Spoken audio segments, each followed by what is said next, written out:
So, do you know why a Yoruba person wouldn't sell salt to you at night? Can you guess? Or even in Yoruba land, why they wouldn't sell salt to you at night?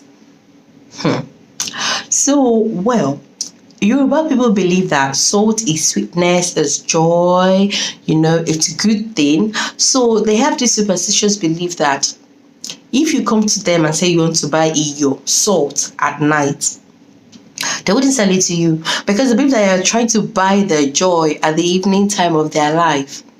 And they believe that if they sell to you at night, they will never get joy at the older stage or later stage in their life when they're really old, and elderly.